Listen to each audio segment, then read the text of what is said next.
The Trump administration released their tax plan for America, and Stanford professor Joseph Bankman is here to break it all down for us. Homeland Security has rolled out their Voice program, but are they being played by Americans? And we'll talk about some of the highlights of this weekend's Correspondents dinners, plural. It's Tuesday, May 2nd. Welcome to Political Culture. You're tuned into Black Hollywood Live, Political Culture. Hey guys, welcome to Political Culture here, Black Hollywood Live, here in the AfterBuzz TV studios. I'm your host, Drexel Hurd. You can follow me on Twitter and Instagram and pretty much everywhere at Drexel Hurd. I'm back here with Miss Chelsea Galicia. Hey there. How's it going? Bueno. Where can they follow you on Twitter? At Chelsea Galicia. And you can follow AfterBuzz TV at AfterBuzz TV and use the hashtag ABTV Polyculture to follow along on Twitter and leave comments in the chat below. Yes, please do. Yeah, it's a good week. Yeah. So far. I'm liking have it. Not blown up May is yet. off to a good start. It's gonna be May, as Justin Timberlake once said. We got a lot to talk about today, so let's get right into it. The Trump administration released their tax plan, like we said at the top of the show, and there's a lot of stuff that I don't know about. That's a lot taxes. of credit to give plan. A 19.1 page summary is called a plan, but that's very generous of you. I'm just glad it was not just one page, because sometimes it they was don't get it. one page, 19 points. Yeah. Oh yeah. Well, I don't know a lot about. It's like on the outline. It's like a maybe. It's like a thought. It's like a really super rough cut draft. Yeah, I don't know. Called a plan. I don't know much about taxes other than I just TurboTax everything. But he's a leading scholar in the field of tax law, a clinical psychologist, lawyer, and the professor of law and business at Stanford University here in California. Please welcome to the show, Professor Joseph Bankman. Thanks for coming on the show, sir. Nice to be here, guys. Thanks for letting us have you today. I know you got a class right after this, so we won't take up a lot of your time. I know you got some students and some pizza to get to, so I'm jealous that I won't be there for to audit or to eat the pizza. I thought you were going to say the pizza. I'm like, I'm excited for the class.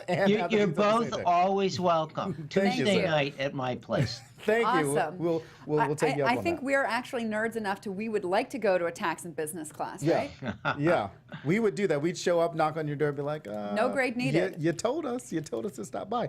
But we're really excited for you to help break down this plan, using air quotes for people who are just listening. Yeah, so in your recent op-ed that you wrote, and thanks for sending it to us, called Trump's Non-Existent Tax Cut, you started by saying that the proposed tax cut isn't a cut at all, it's simply a shift. Can you just kind of explain to us who might not quite understand what that means, just kind of break it down for us? Sure. When you think of a tax cut, you think of less government spending, and then we're going to cut people's taxes. This doesn't cut spending at all. It just shifts who's going to pay the tax. The plan, such as it is pretty clear who the big winners are. They're the multinational corporations. Their rate goes from 35% to 15% to 0% on foreign income. So that's about $500 billion a year savings for that group. There's no revenue raisers in the plan that are very significant. So the money comes from borrowing. So we're going to be borrowing trillions of dollars and reducing the tax of this group of taxpayers, but then we're all going to have to share in paying off that debt. All right, this doesn't sound very exciting. The middle class who voted for Trump thought that they were going to get a tax cut. So what's in this for them, the Trump voters? Well, there's a few crumbs, and when I say crumbs, it's all relative. We're talking about big numbers here. The standard deduction gets doubled. So if you're a non-itemizer, that could be worth a few $1,000s for you, although rumor has it some of that's going to be given back with fewer expenses and deductions for the middle class. Otherwise, they're going to benefit only to the extent that they own corporate stock or would benefit from the reduction of taxes on corporations. So this to me doesn't sound at all like it benefits the voters who voted for the president. And is there a way that he's going to try and, is there a way that this can be spun so it looks like it benefits them, but it really doesn't? Because I don't understand how his voters are going to buy this.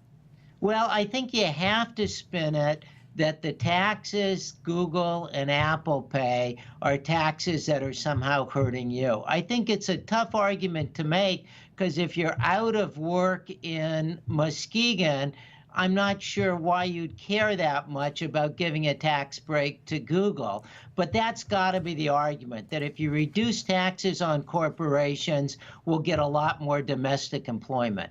So you say that this causes a shift in who pays taxes from corporations to, I guess, just the rest of us? Well, somebody's got to pay off that debt. It's as if instead of paying our taxes this year with money in the bank, we just borrowed the money, maybe ran up our Visa bill and paid it on Visa. Sooner or later, we got to pay that off. But we don't know exactly who's going to pay it off, if we're going to pay it off next year or in 5 years or 10 years. So to some extent, it's a shift to us in the future. And to some extent, we're throwing the responsibility onto our kids. So is this make it very clear that the national debt will go up? I think it's certain to go up. Okay. Now, I think it's only a page. So there's promises of revenue raisers getting rid of loopholes, but I think the consensus is this will increase the debt by trillions of dollars. He railed on President Obama for increasing the debt, but you're saying that as of now, this one-page plan looks like it will also raise the debt. Massively. So then my question to you is just, and again, going back to kind of breaking it down for people who might not quite understand our tax structure, because it is very complicated. Even when President Obama, would kind of talk about it, you kind of gloss over it, and nobody quite understands what happens. So people in different tax brackets, can you kind of explain the Trump administration's plan in a way that if Chelsea and I were like, I know exactly where I'm going to be if this plan was passed, where I would be and how much taxes I would pay, and not just from the corporations. Yeah, we understand like corporations would drop from the from the 39% to the 35% or the 15%. I'm sorry. So if we look at, is the median income still like $52,000 across the country? Something like that. And so does the tax bracket for somebody who earns that money change under this plan? Well, we don't really know because the one page only says you're going to reduce 7 tax brackets to 3. Those are going to be 20, 25, 10, 25, and 35%, but we don't know where the break points are. But I think for the average person, you're not going to see much of a difference at all. For example, if you make just enough to itemize, you'll be able to keep your big itemized deduction, which is your mortgage interest. If you're in a high tax state like California or New York, you're going to lose your deduction for state and local taxes. So you're going to be a little bit worse off, probably. Right. So I remember hearing about that this was like a penalty to blue state voters. And it was because our state and local taxes that under the current plan, we can deduct those. Those will no longer be deductible under the Trump plan. That's right.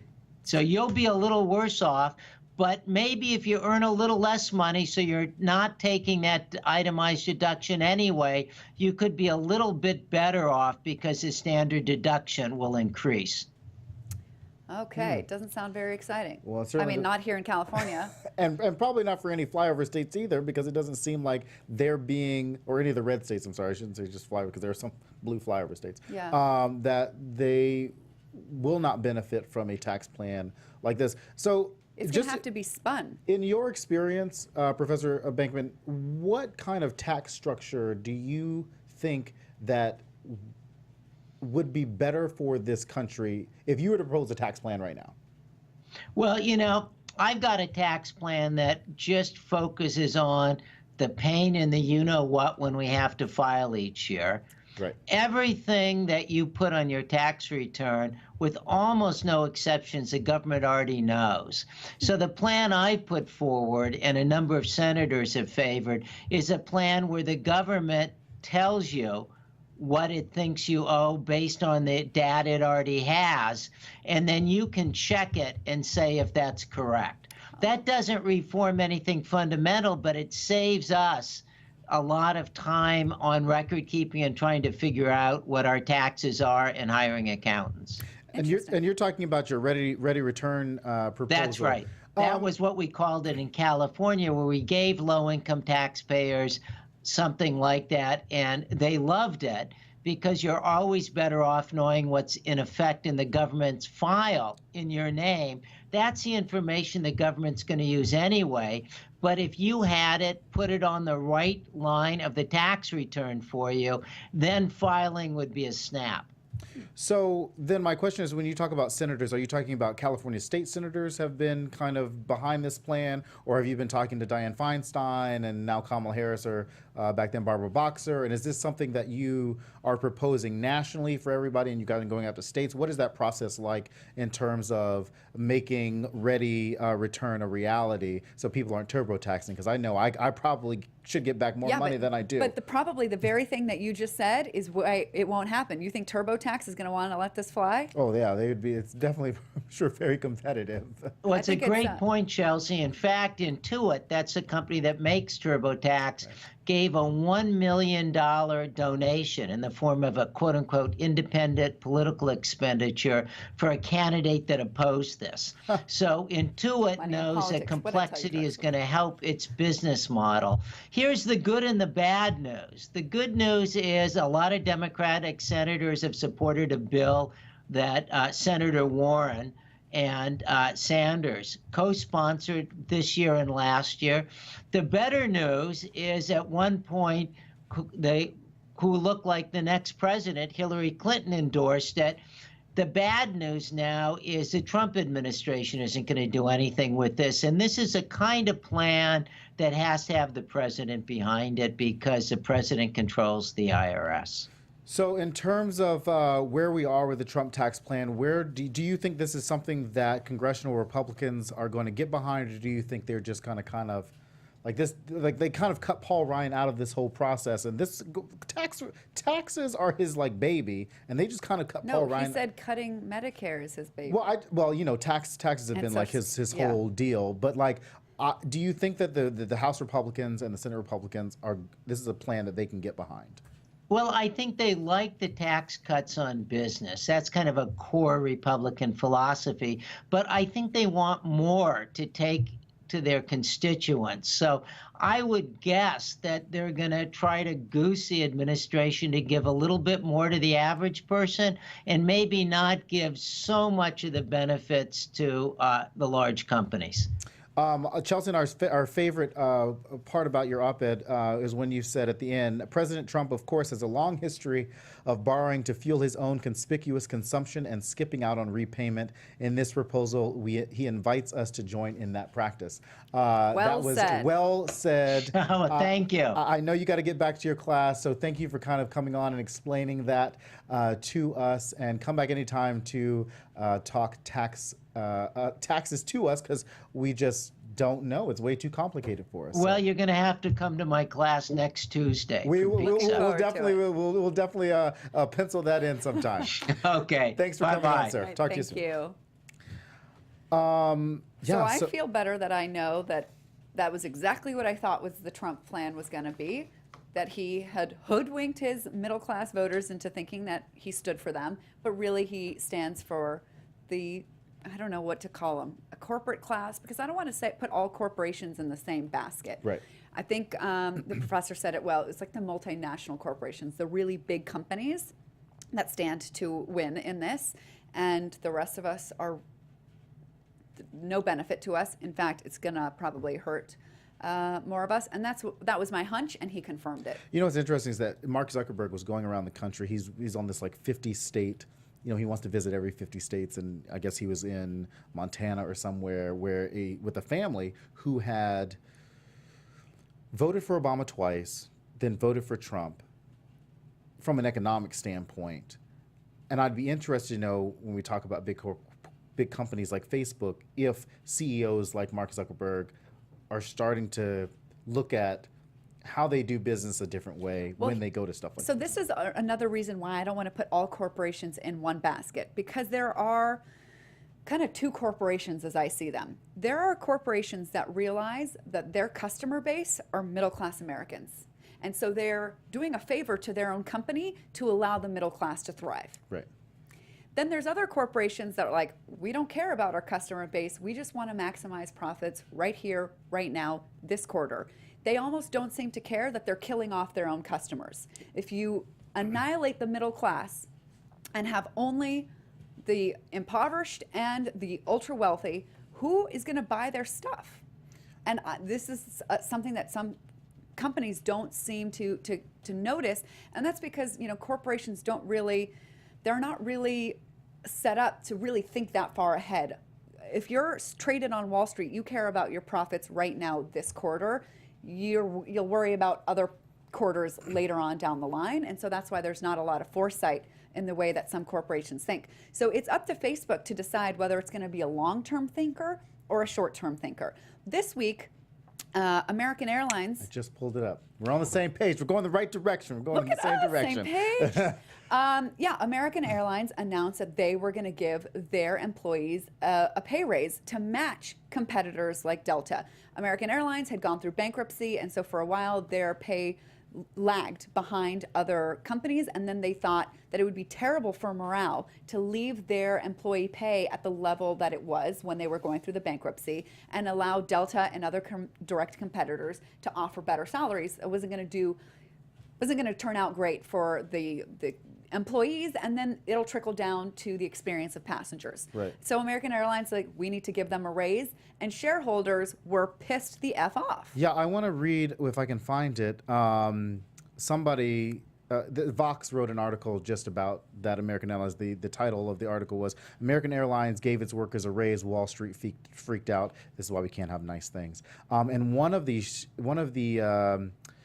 a city analyst in a widely circulated note, this is from Vox, said, this is frustrating. Labor is being paid first again. Shareholders get leftovers. Wah, wah, wah. First of all, I know when you posted that, I was like, who writes that out loud?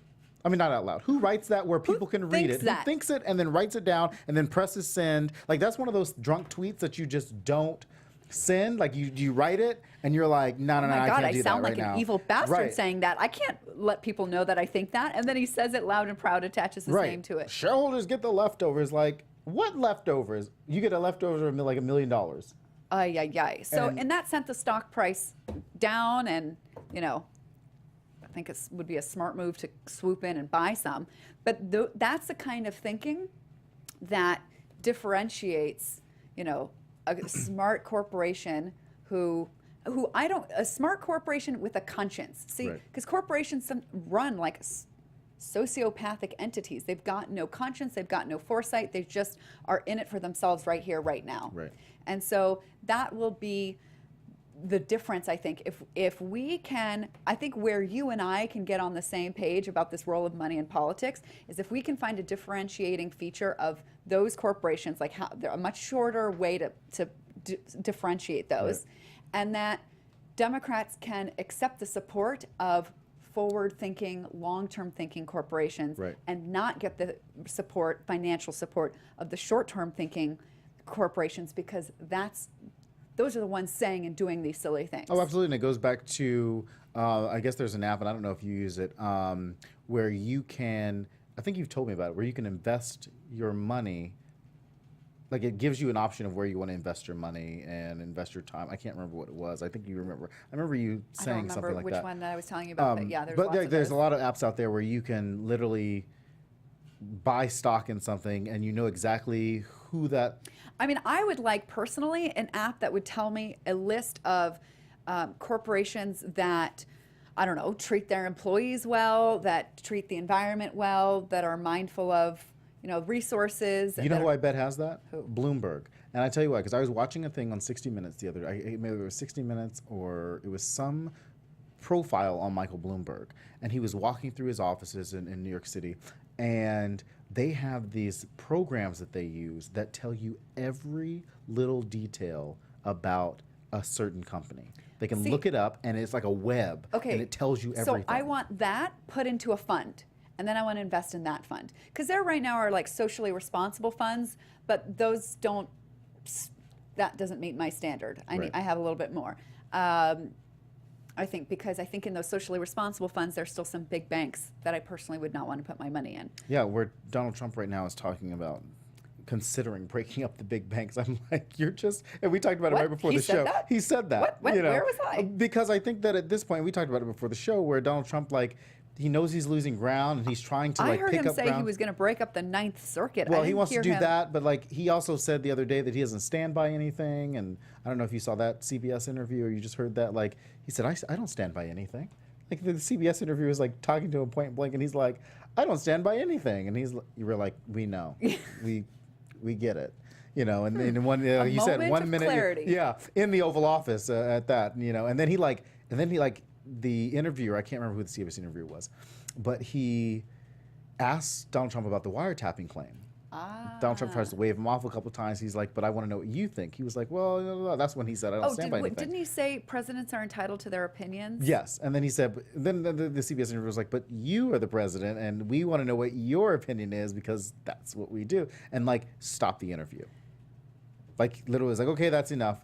On camera, whatever, CBS, morning news. If that goes was back President to Obama that had ended, it would be like all we were talking about. all we were talking about. I hardly heard of that. That's because at this point, it's like routine. Nothing surprises You're like, us. yeah, okay.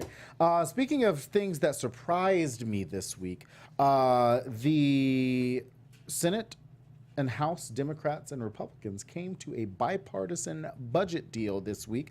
People don't know is that normally the budgets, in this case, headed by Paul Ryan, because it's Paul Ryan, Speaker of the House, and Patty Murray, who's in the Senate. They usually come together. She's the ranking Democrat on the Senate Budget Committee.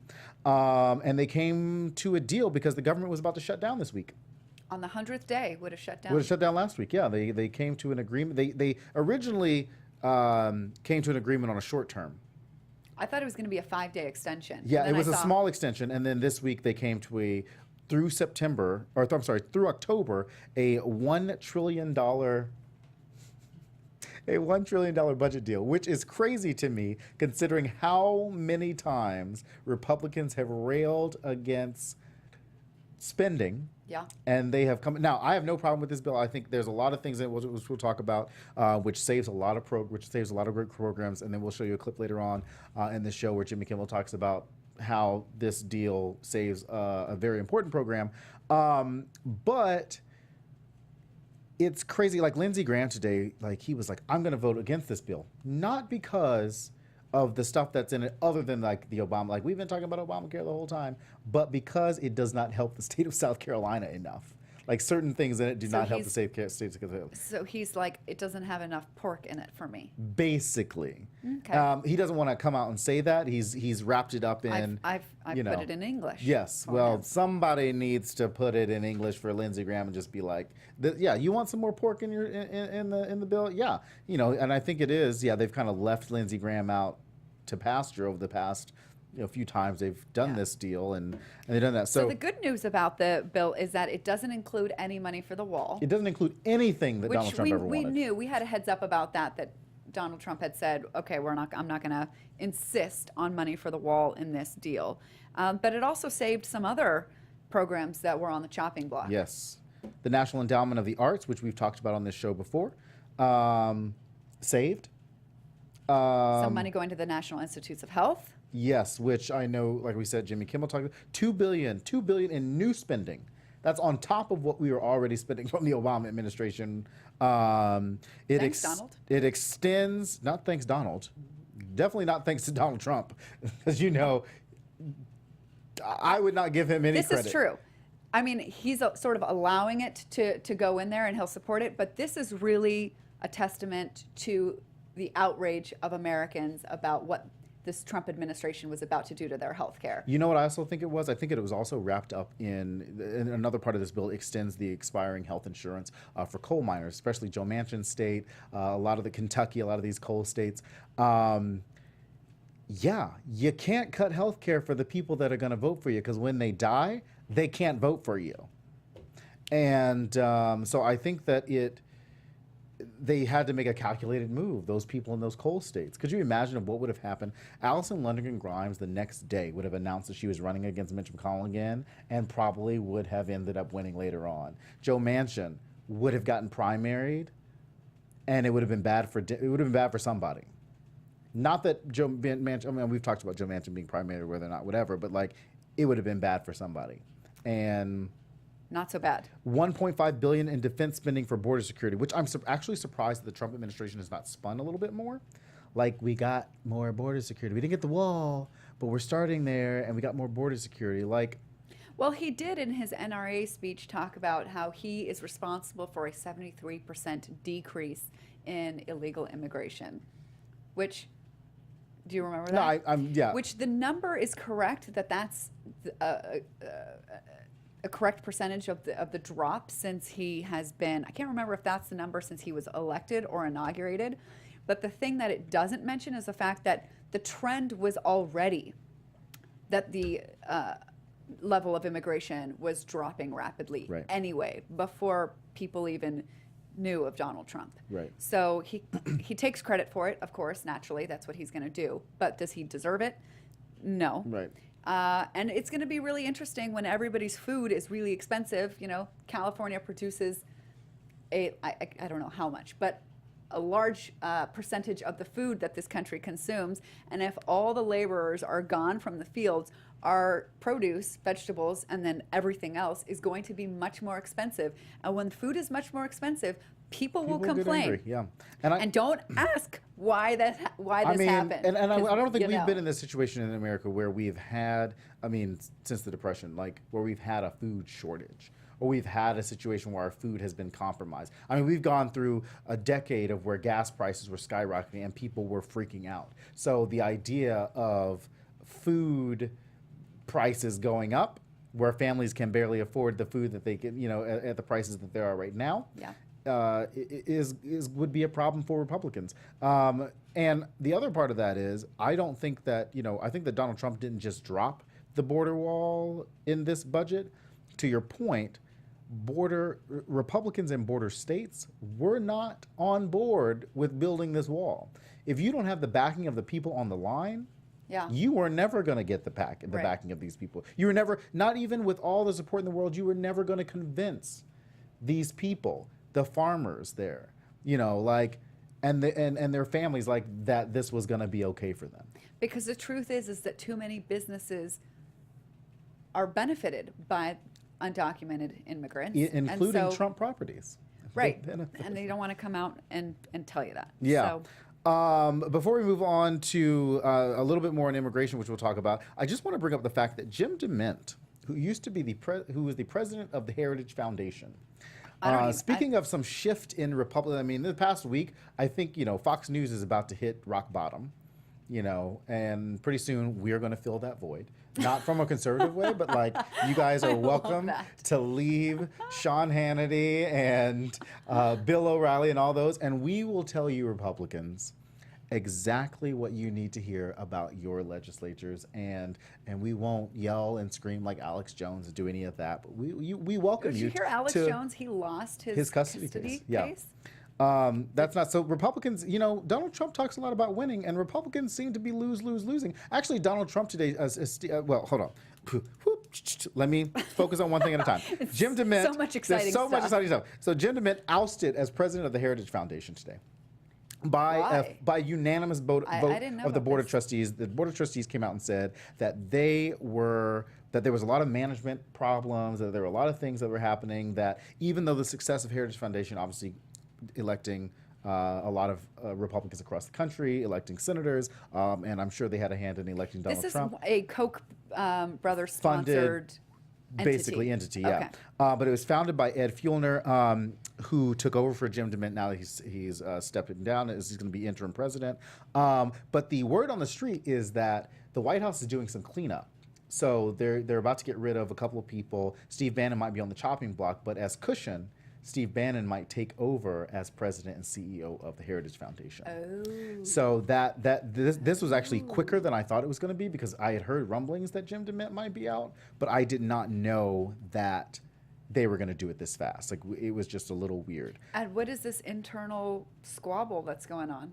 When is there not an internal squabble at the White House? I don't know. I just don't pay attention to the Heritage Foundation except when they come out with some ridiculous statements or reports or whatever. I think that's generally what it was. I think that it was either they were trying to make room for somebody else, or they want to go this ultra right, where even though that the Heritage Foundation was super right to begin with, this idea that Steve Bannon can come in and bring a whole new crop of ultra right wing nationalist thinking to the Heritage Foundation might be where they get their extra shot and they become the organization that I think they want to become. Interesting.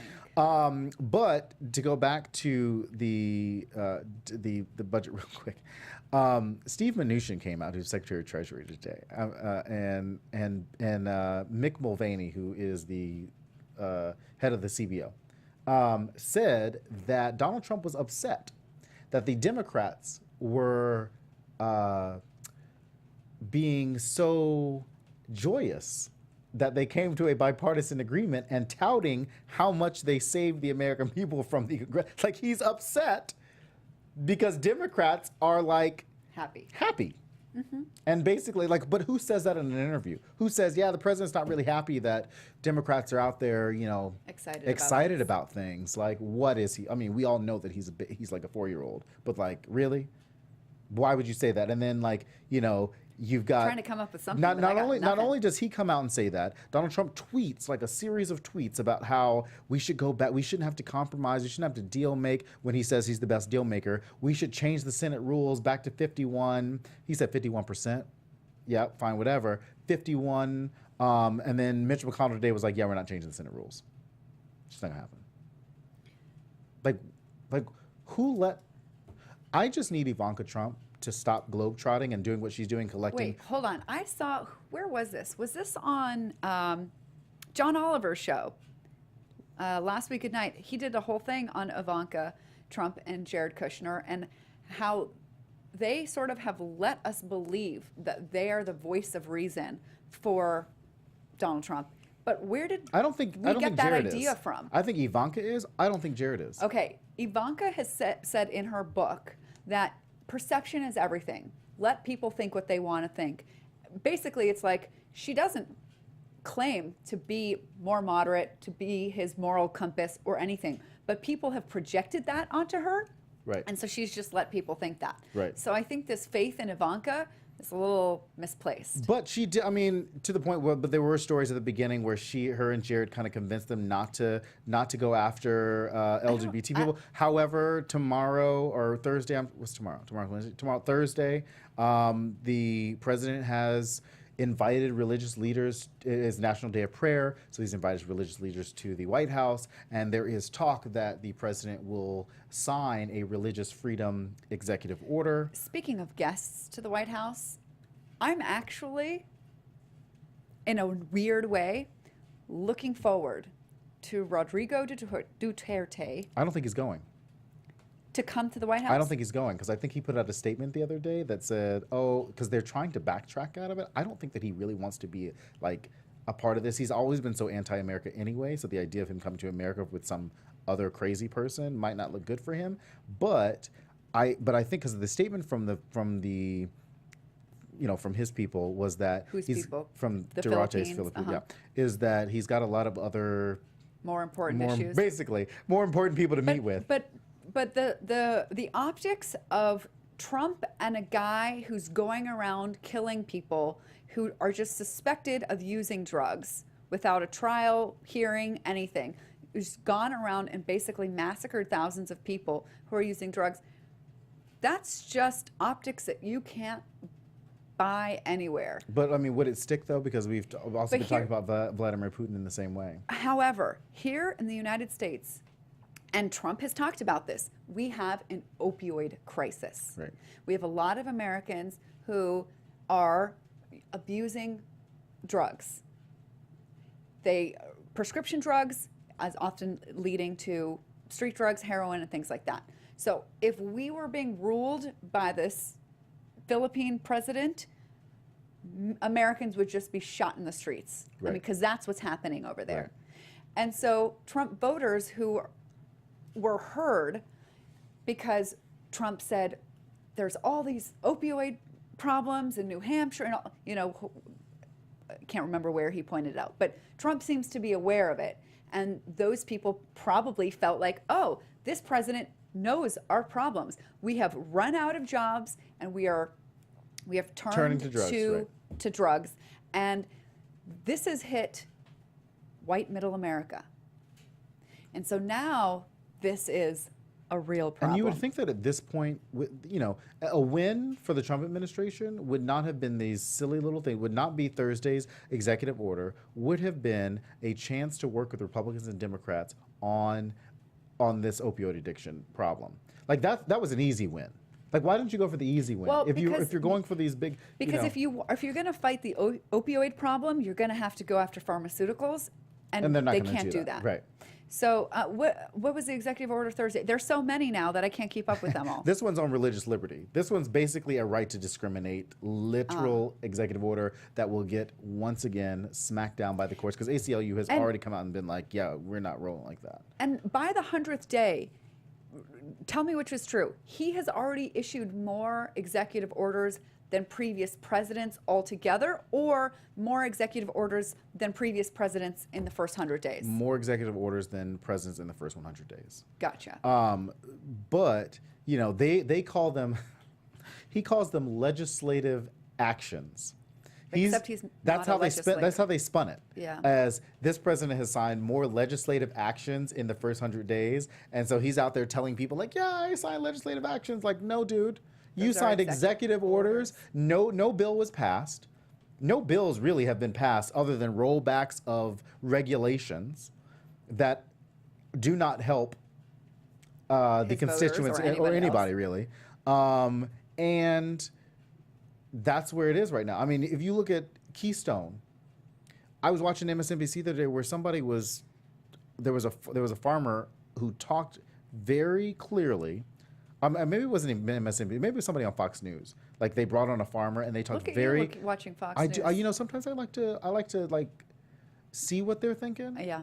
And I've done and that then, too. But then I can only be on there for like 10 minutes, because Yeah, then it I just hear drives me a you. little crazy. Yeah. But he talked very clearly about what that would do to Nebraska farmers, to farmers just on do that what the Keystone pipeline would do. Oh, got because it. I think that part of the Keystone problem, just from a messaging problem, was liberal left who talk from an environmental standpoint. You're never going to reach people who don't consider the environment a huge issue. But if you talk about it from a business family perspective, Democrats could have had a little bit of better time, a little bit of better messaging if they went that route in as well as the environmental route. How does this impact family farms on this line in these flyover states? Do it that route, because people understand that. They don't understand why you're trying to. If somebody's telling me this is going to create jobs, I don't care about the environment. If this is going to get me a job, I'm not going to care about the environment so much. But how does it impact a job and a family who is having to deal with that? And that has to be where the Democrats have to change that messaging to where people understand it. And I think that there was opportunity for Bernie Sanders to say that. There was opportunity, to put it plainly like that, there's opportunity for Hillary Clinton to do that, Barack Obama to do that, or just any Democrat out there. Because I think people look at the net.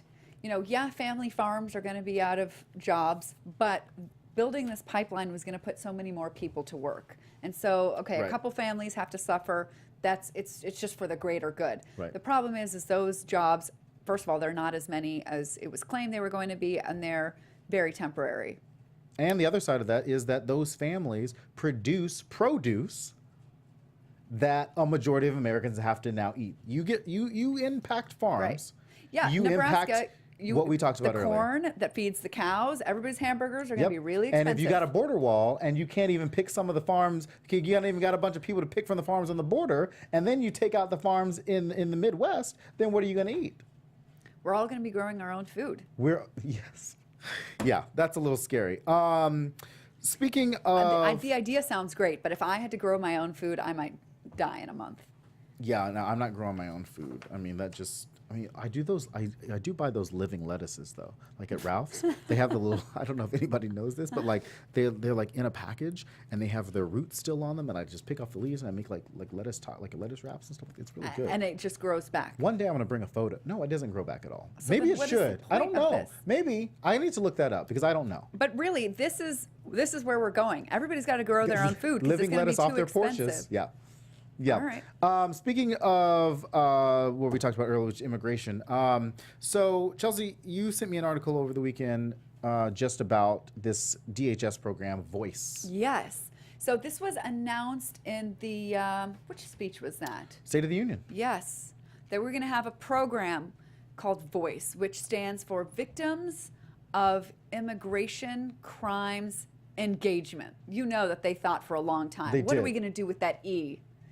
Which is a hotline and database where you call and report crimes committed by undocumented aliens. Okay, great. So this gets rolled out this week, and Americans flood the hotline with reports of space alien invaders. Yeah, because when they said alien, they Didn't specify. didn't specify what type of alien. And so, go America. This restores my faith in you. Right, right. The lines were just completely clogged with people making complaints of UFO sightings and alien this and that. I don't know. I just thought That was very this is funny. great. But the not funny part is that this is like a real thing under Department of Homeland Security, where victims are supposed to have a voice that have never been heard before. Right. When we know that immigrants commit fewer crimes than American-born citizens. Right. Does it happen? Yes. Is this worth whatever funding is going to this program? Probably not.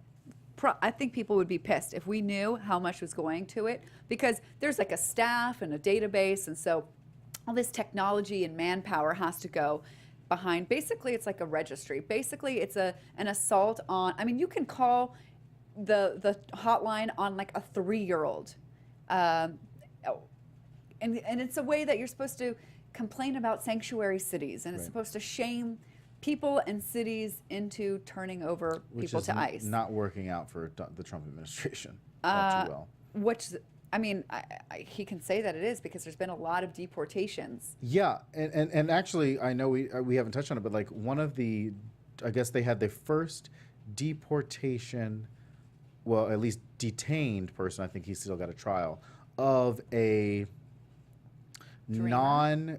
of a dreamer who's still awaiting trial right now. But do you know who the judge is on that trial? The guy who Trump hates because Judge he's Mexican. Curiel. He's got Judge Curiel.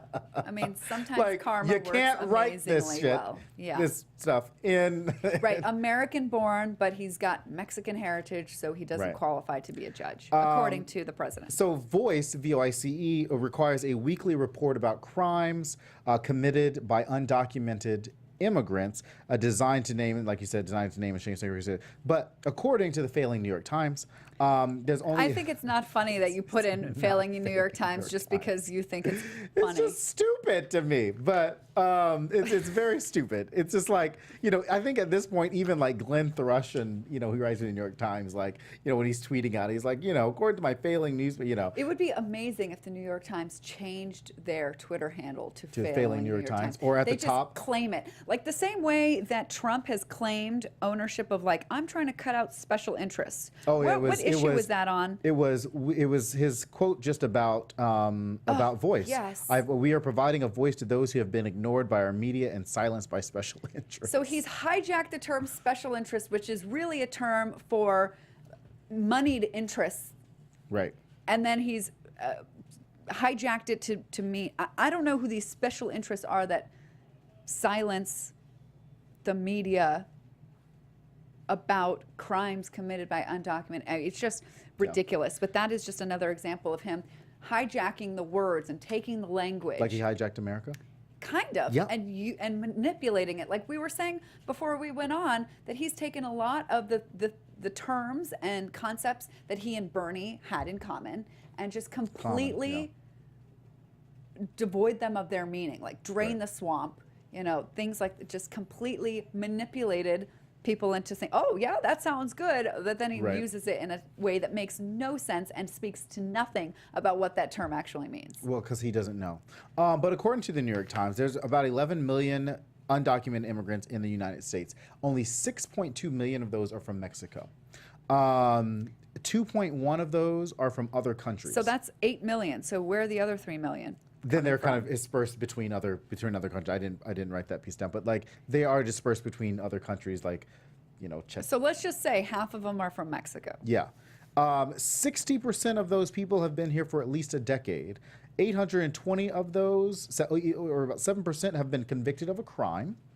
So that's like a drop in the bucket, and only 2.7% of those undocumented immigrants have been convicted of a felony, and.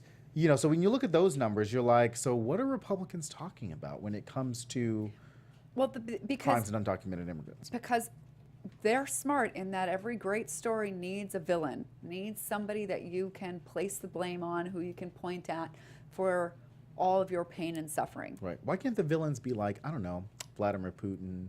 I don't know. Because that's not something that can be used to win?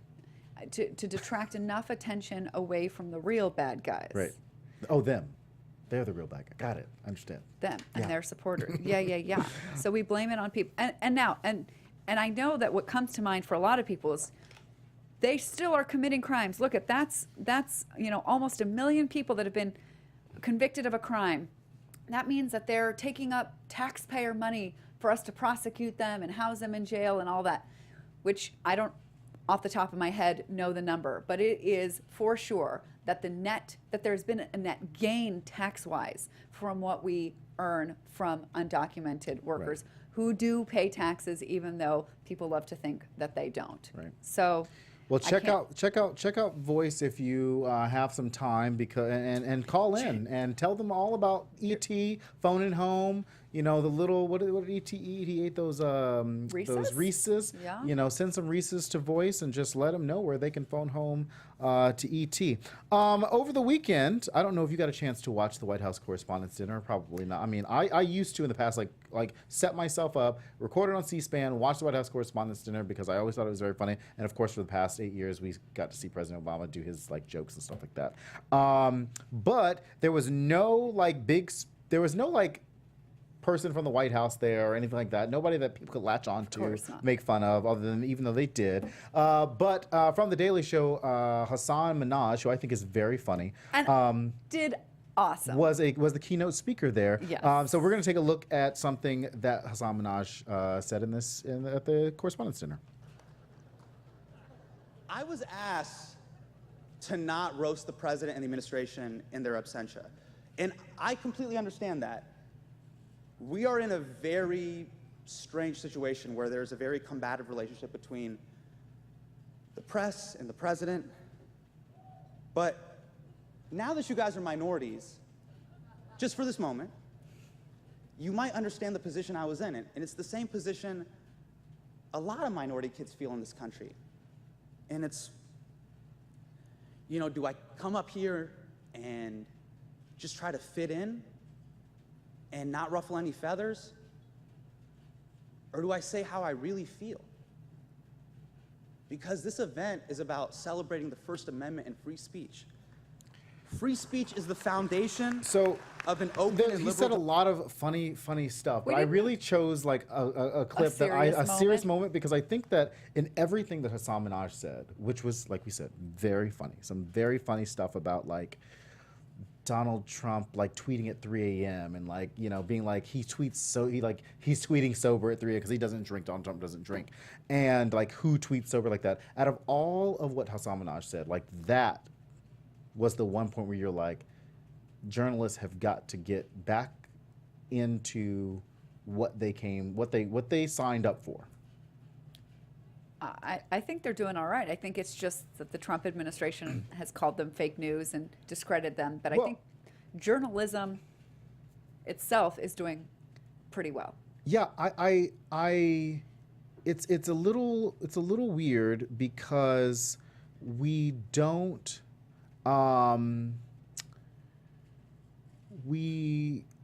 there's a lot of punditry, like, like we talked about Fox News kind of going down the tank or whatever. But like CNN has kind of lost its way. It's just a lot of punditry, like Jeffrey Lord being on CNN, like a lot of these pundits being on CNN. Well, but see, CNN can't win. If they don't have them on, then they're accused of being too one-sided. Well, They I'm not do even saying have that. them I'm like, on. go back to like put Christiane Amanpour back on. Do the hard-hitting journalism. Do the interviews that matter. Make CNN the news network that it was a long time ago. You're like, Larry King left, and everybody went like, well, what do we do? Well, they're just going the way that they think. Right. will The win them news has been ratings. too sensationalized, and even with Rachel Maddow, and I love Rachel Maddow, even with the tax situation, Donald Trump tax plan, I'm sure The I'm returns sure there were that tax came out. returns. I'm sorry. I'm sure it was a network call that wasn't vetted, that they wanted to push it out very quickly instead of vetting it, processing it, putting it through the machine, and then coming up with something. It got pushed out, and then it became the fizzle that it did. And I think that was something that Hassan Minhaj said that was just very poignant about the gravity of the situation, where Donald Trump's coming out, and you got Reince Priebus on the morning show saying that they're re-looking at libel laws and restructuring the Okay, First Amendment. let me Like, just tell you, you cannot restructure the First Amendment. Yeah, Good luck you with that. can't do with that. libel laws, there's no federal libel laws. The president cannot do anything about libel Right. laws. Those are state laws, so he'd have to go around marching his behind for all 50 states to get them to change their laws. It's just not going to happen. So the worst that can come of this is if any media outlets get scared by it, they're afraid that they're going to get sued, and it therefore has a chilling effect, meaning they're afraid to speak up or say what they otherwise would because they're afraid to get sued. But the reality is libel laws are not going to be changed anytime soon. Yeah, and they certainly weren't going to be changed with Samantha Bee this weekend, who also did not the White House Correspondents' Dinner, which was at the exact same time as the White House Correspondents' Dinner on TBS, I believe, and it was very funny. So we're going to show you a little bit of that. Right side of history. And we have a special guest joining us later in the show right over there. So all you cable news producers in the audience, you'll want to turn your chairs that way and just stare at that podium for the rest of the show. Do not look away, no matter what else is happening or what a woman might be doing over here. If I give an economic policy speech or detail my 100-day plan, just plug your ears and keep your eyes glued to that empty, waiting podium. Maybe talk to each other about what you think And might that just happen kind of there goes later back, in this that goes program. back to what we were talking good. about, where everything gets so sensationalized and you're not focused on what you probably should be focused on. Yes, during the campaign, you want to give candidates equal time in terms of how it's supposed to go. You give candidates equal screen time, and that's how it is. But it just didn't happen like that. Donald Trump says so. Hillary Clinton's over there talking about an education plan. It was, listen, people don't understand or they don't care. It sounds too boring and too contrived. And he was just a giant shit show, and that's Right. entertaining to watch. Right, and that's what I'm saying. The news has gotten less news, more entertainment, and they've got to get back if they want to earn. Well, it's a little bit. I don't know if it's fair to call it because it's like a dumbing down of America, but even my head hurts sometimes from all these really complicated sounding, highbrow language. And I went to school for a really long time. This is like the language that I was trained to speak, and even Right. I'm like, can we just be real, normal human beings and Right. speak in a language we all understand? That's why I just read like the New York. I don't even watch the news so much anymore. Like I mean, we talked about a lot. Like I watch less news since the election than I have, and I actually just read more.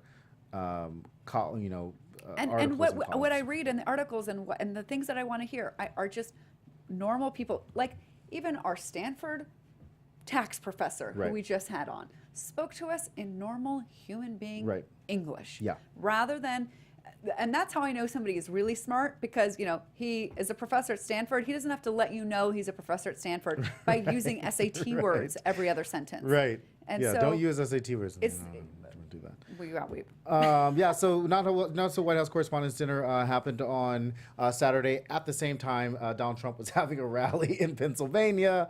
didn't even see what he said there. Basically a campaign rally, because he's in campaign mode. And I think that is something that nobody is still talking about. Like the news, there's another thing that the news has yet to talk about, which is the fact that the President of the United States in his first 100 days has done more campaign rallies about himself and less about his agenda than anybody than ever. But if he's giving a speech, he's not going to press the codes for the nuclear weapons. Well, and thank so God for that, too. And that's why people are a little like, let the man do Let his the man, talking thing. yeah, he needs to feel Let some him golf, love and let him talk, because keep when him he's away from doing that, Washington. he cannot be. You know who I bet's controlling that? Mike Pence. He's like, keep him away from Washington. I don't need him here right now. He's screwing stuff up. I just got to get ready to be president, so I really need him far away from this right now. So that was a lot of what the weekend was. A lot of things happening, but there's also a lot of things that have been trending on Twitter, Oh, yes. which we always like to talk I about. love these. A couple of things trending on Twitter, Chelsea. And I know we're gonna. I think I have some of the graphics up there. I know we're gonna play a clip here in a second. Probably my favorite one of the three that we're covering today would have to be Trump Teaches History. Trump Teaches History was trending because Donald Trump came out this weekend and said that that Andrew Jackson could have stopped the Civil War, basically. Yeah. Let's see some other really great ones. This one. I think I pulled out. Bette Midler had a tweet this weekend on the Trump Teaches History that basically said Andrew Jackson was mad about Civil War, in quotes.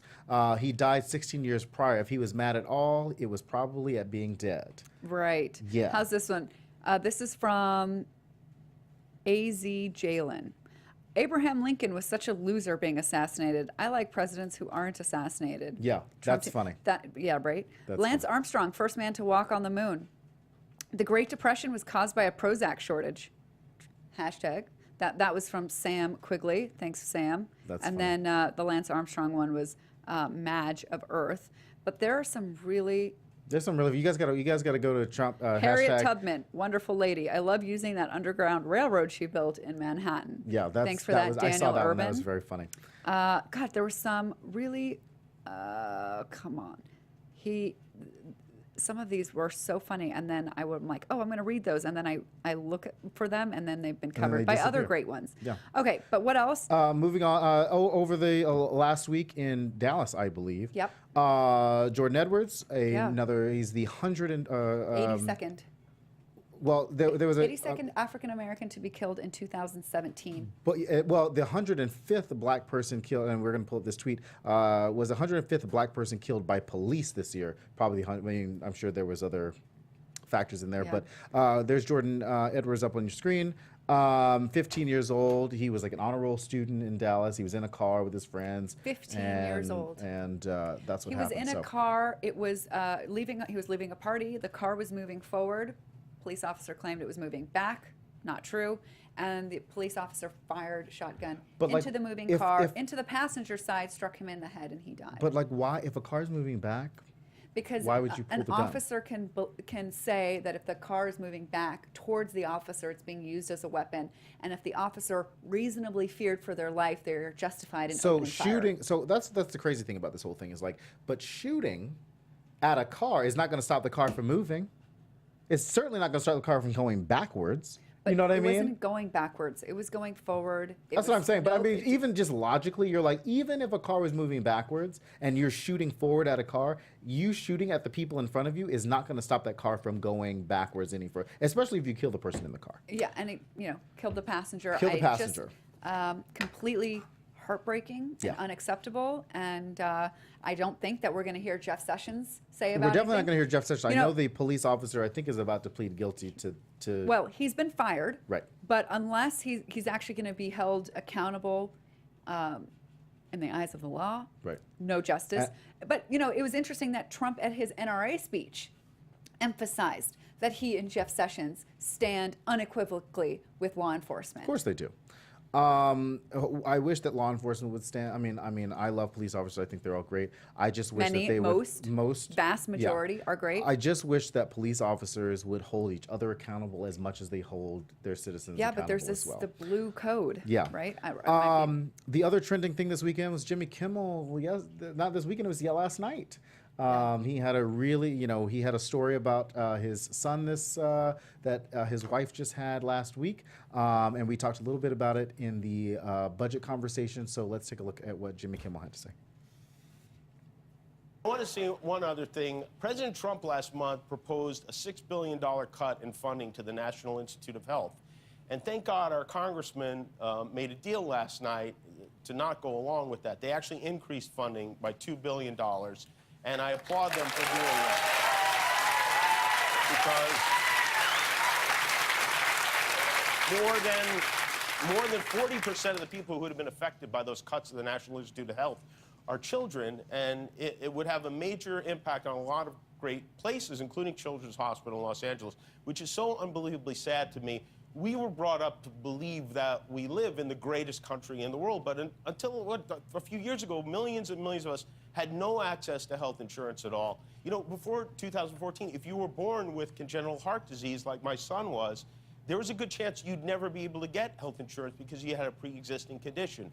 You were born with a pre-existing condition. And I think that's where we are, and I'm glad that kind of deal went through. I mean, hopefully that the congressional Republicans will understand, like Paul Ryan's out there trying to salvage the pre-existing condition line because it is not working in their favor. Well, Trump said in an interview that he has mandated the pre-existing conditions be covered, but if you actually look at the text of this bill, it's not really well protected. But yeah, that was a great the whole 13 minutes of it was amazing. video And really, about how his son being born and how they found this heart problem and how lucky he was to be able to afford to take the kid straight to Children's Hospital where they perform surgery days later, and he didn't have to have the choice of, can I afford to save my son or afford, you know, mortgage and life because you don't have health insurance.